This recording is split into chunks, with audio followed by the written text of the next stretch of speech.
Hello and welcome to the France 24 interview.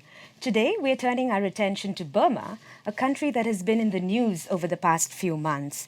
And this time it appears to be good news. Burma's President Thein Sein has introduced a reform process that has led to the easing of sanctions by Western nations.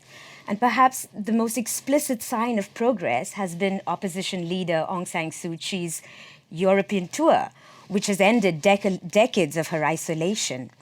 But even as Aung San Suu Kyi was delivering her Nobel acceptance speech in Norway, thousands of miles away in a remote Western Burmese region, a state of emergency was clamped down after the majority Buddhist community had ethnic clashes with the minority Rohingya Muslims. Now, this is a stateless people that is often referred to as one of the world's most persecuted people.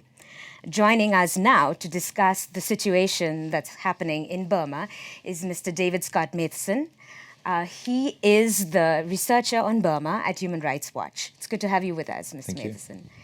I was talking about, the easing of economic sanctions. What's your opinion of that? Do you think this has been good for Burma overall? I think some of the removal of sanctions and the suspension of the EU common position, the repeal of some of the US sanctions, have been in response to some of the very positive reforms that we've seen in the last year. But it's Human Rights Watch's position that the total removal of many of these sanctions was premature, and that in fact what could have helped the reforms even further was if the European Union, the United States, and other sanctioning countries had have maintained some measures that could have actually helped the reforms. And what we mean by that is actually keeping some reforms on in terms of investment bans and other measures that keep big international businesses at bay, to give the Burmese government time to actually put in place a legal framework, a regulatory framework that will help to actually preserve the environment, to mitigate some of the effects on human rights and the potential displacement of people, land rights, that some of the sanctions could have been very positive for. So on the one hand, we think that the removal of sanctions, we always called for that, but they were probably done a bit too prematurely. And there was a way to turn what have long been perceived as very negative sanctions into a very positive mood over the next year or so to assist the Burmese government to actually help the reform process. So do you think it's too premature now? Will this impede the Burmese government's efforts to... I don't think it will impede the Burmese government's efforts to reform, but they could have been used in a very positive way. And hopefully the removal of those sanctions won't make things worse. I don't necessarily think they will for the reform process, but it could mean that the government now faces even greater challenges in putting into place laws and capacity to actually absorb some of the investments that might be coming in. Now, our concerns are that a lot of investment that Burma might see in the coming years will be in the natural resource sector, in resource extraction. And quite often some of those investments have a very negative impact on the environment, on human rights, and on land issues. So that's something that I think the sanctioning countries, Europeans, the Americans, and lots of other investors need to watch very carefully, that the removal of their sanctions haven't exactly exacerbated a situation on the ground and made things worse and allowed corruption to thrive and arbitrary power to thrive as well. What about your work? Has the opening and the reform process helped you get access to places that previously you probably didn't have? In some ways, yes. I travelled to the country for the first time in January, February this year, after being blacklisted for a very long time.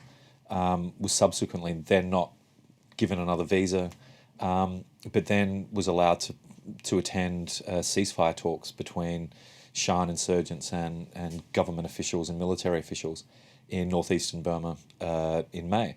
So it's very positive that I'm allowed in sometimes and for some reasons. And what I think the government needs to do is actually to open the country up even further and to allow journalists, human rights workers and critics of the government to actually come into the country and see for themselves. Well, one of the things that's being said by some experts about the reform process is that, there is a danger that the opening up could actually open up some of the conflicts between ethnic groups. And Burma, is a multi-ethnic nation. Sometimes there are rivals. Do you mirror these concerns? I think it's certainly a big concern of ours. And I don't think it should be blamed on the new openness and some of the promises of reform. I think it should be seen as unresolved issues in a lot of ethnic areas and existing community tensions, certainly in Western Burma, that have been simmering for a very long time, I mean, for decades. And one would hope that actually the reform process will help to resolve these issues in the long term, not exacerbate them. But I don't think that the promises of reform should be blamed on the sectarian violence that we've seen in Western Burma in recent weeks. I think that's a very long-standing conflict. Yeah, I want to talk about what's happening in Western Burma. What led to these clashes and what's the current situation as far as you can tell? It's a very confusing situation.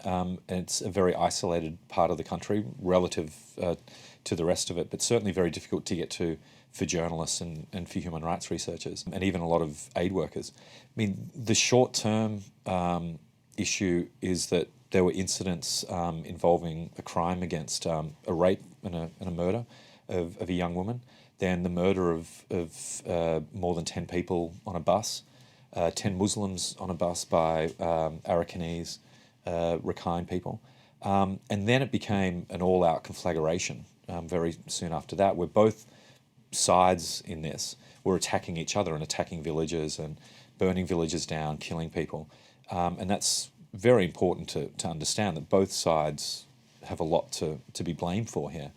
And the security forces were called in. I mean, troops were flown in from Rangoon. And to his credit, I think President Thein Sein made a very strong and I think very accurate speech when he called for all sides to calm down, that people will be punished for this. And I think most importantly, he said, don't let this get out of control. If this gets out of control, this could potentially derail the reform process. So you thought that the authorities handled this current situation fairly well? I mean, under the circumstances, I think they could have handled it much better. They could have been better prepared for it. But this is clearly a case of communal tensions between the Rohingya Muslim community and the Rakhine Buddhist community in these areas. It's not something that's been directly exacerbated by the Burmese military. But that said, the background to this, the longer history of this conflict, is really about the Burmese state, the Burmese military, the authorities, and the Rakhine population really marginalising and mistreating the Rohingya Muslim population of that state for many years. And there is both the day-to-day, this grinding marginalisation of the Rohingya population, which numbers nearly 1 million in Arakan state. And what about Aung San Suu Kyi's response to this? This, as you say, is a long-standing issue. What has been her response to it, and how would you assess it? It hasn't been as good as we would have hoped. I mean, we would have hoped that Aung San Suu Kyi would have spoken out more strongly on this issue. She's called for the rule of law to prevail, and she's quite right. But she could have spoken out, I think, a lot more strongly for all sides to respect each other in this conflict. And she really needs to acknowledge the long-standing persecution of the Rohingya people as a fundamental part of this conflict. Because she has fundamentally changed her position now from a highbrow dissident to a politician. I mean, what do you expect from her? What would you like her to see now?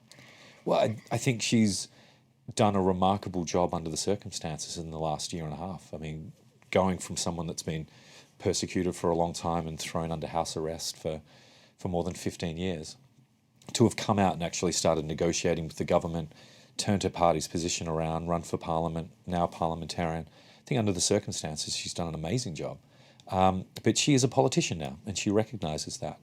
And politicians have to speak out on the tough issues. And this is a very tough issue for any political leader in Burma to actually tackle. And you have to understand that she has issues not only with the broader community, with the government, but within her own party. And some of her party leaders have said some pretty horrendous things about the Rohingya over the years. So she has a very difficult role, I think, in actually trying to align her party's position and appeal to the broader population. Overall, are you optimistic of Burma's path in the human rights field? Do you see things getting better? I do see things getting better in some areas, and I think that should be encouraged. It should be supported. But I think there are still many, many challenges ahead with the role of the army and ongoing abuses by the Burmese military and by non-state armed ethnic groups. I mean, there's still wars going on, even though there's ceasefires that are very encouraging ceasefire processes going on in the country. There's still a culture of abuse within a lot of these organisations.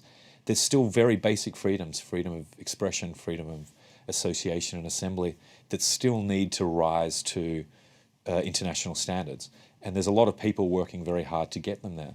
But I don't think anyone should be looking at some of the reforms and being what Aung San Suu Kyi is called, beholden to reckless optimism.